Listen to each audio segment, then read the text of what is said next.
So good morning. Today is my last day sa aking duty because my duty is weekdays. It's either madadagdagan na lang siya for the following days kasi may mga holidays na walang pasok. Kung mapapansin nyo is nagsasalita ngayon ako sa vlog.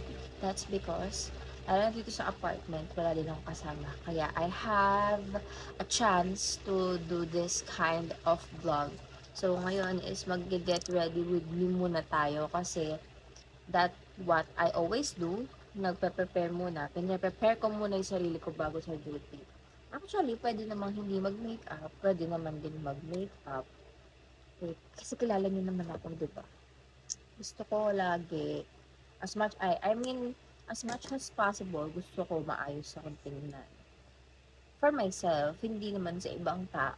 Gusto ko lang na ganun. Siguro nakasanayan ko na, kaya parang minsan parang ang hirap i-disregard na hindi ako mag-aayos. So for me, lahat naman lagi, pag bago sa akin, I'm not that confident or parang natatakot pa akong i-try, natatakot akong mag-go, but masasabi ko lang din na for the past few weeks is it's an achievement for me na, 'di ba, ma-expose sa bagong environment. And madami naman ako natututunan.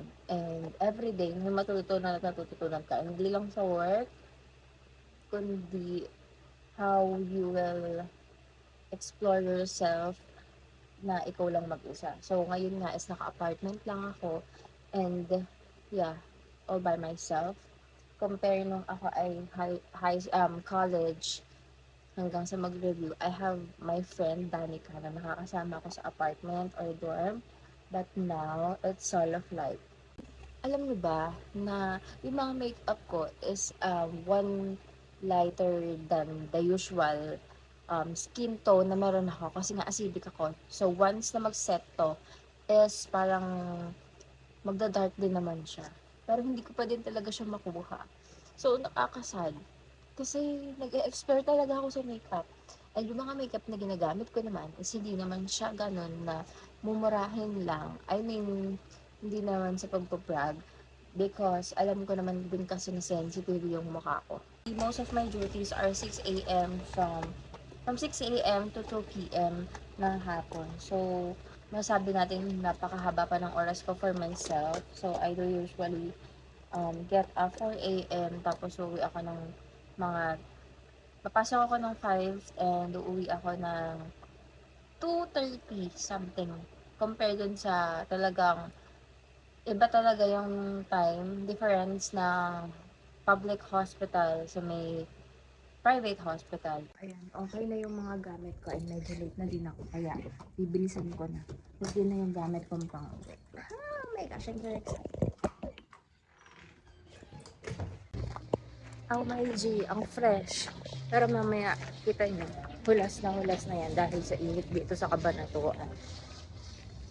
So, every morning may Zumba dito sa may Freedom Park. Kasi malapit lang apartment ko dito.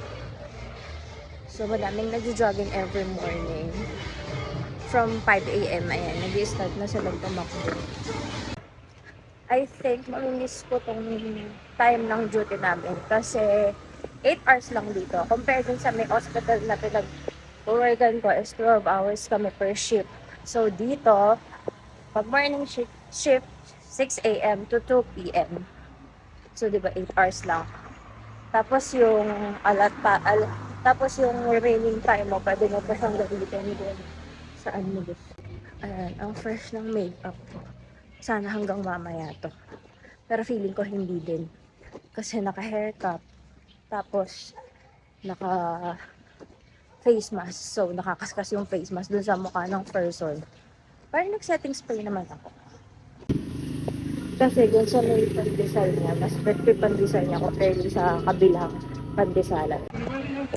Kuya, 30 pesos. 30.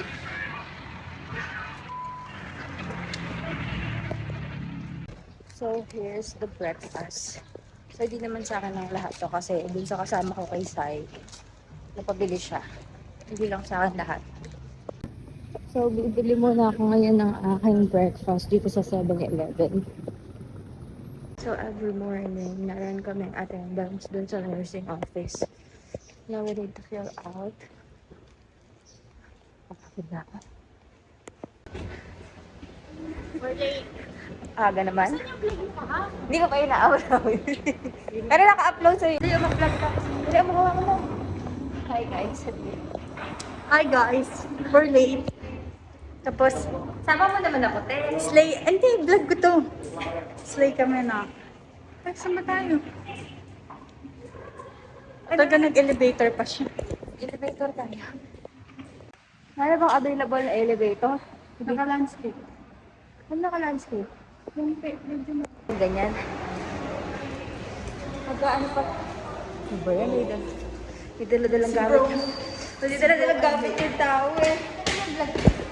Hi guys, welcome to my vlog. This is our daily life. Sa training. Week 3. Last 4 weeks pa kami. 4 weeks pa ba? Oo, papagod na ako. Yung katawan ko. Sabi niya dapat di na lang nag-makeup. Diba? Ito yung birthday ng...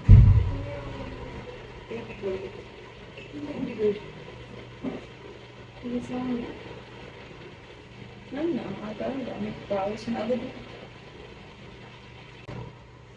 Guys, ayoko na. Ngayon pa umuyo, third week na. Nakaka-1 month na ba tayo nun? Hindi pa. Ha? Birthday pa lang natin. Kailan mo ba? 4 weeks ang Wala na sa direksyon ng buhay ko.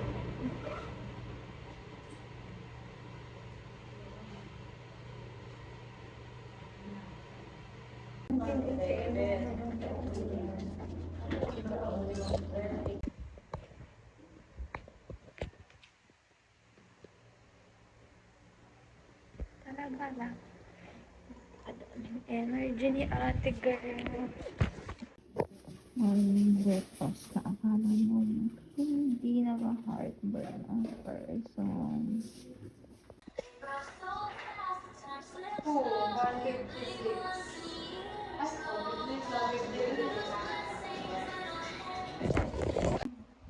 Hi guys! Lunchtime. Sa medics ka ako.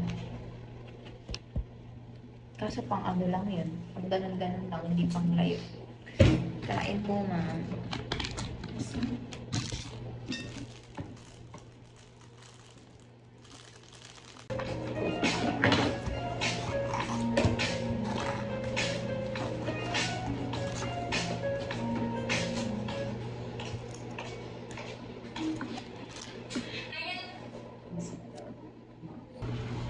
Hi guys, tapos na kaming kumain.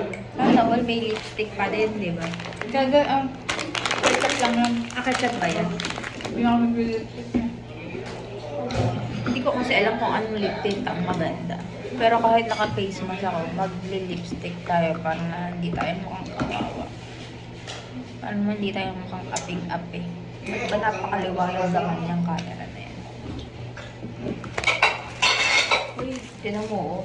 Dito mo ilalagay sa sapatos mo. Uwing-uwi na ako sa aking bahay na. Uwing-uwi na ako sa aking, ano ba, lugar na sinilangan. Kaya mo yan. Ikaw makahawig mo dyan yung pamangkin mo, oh. Kaya mangyayari sa birthday, photoshoot ko. Matutuloy kaya bukas. Dapat around ano ka lang bukas sa San Isidro para tatawagan kita pag di ka. Si Jen ba uuwi? Ay, hindi uuwi. Ano? Ano ba? Gagawin niyo dyan. Ay, pag-date.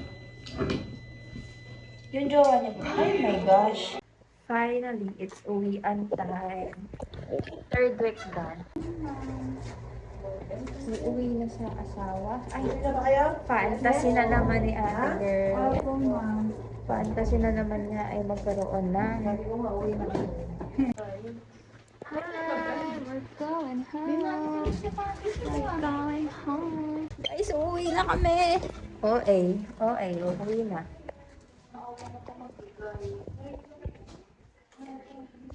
Umuwi na ang mga first one.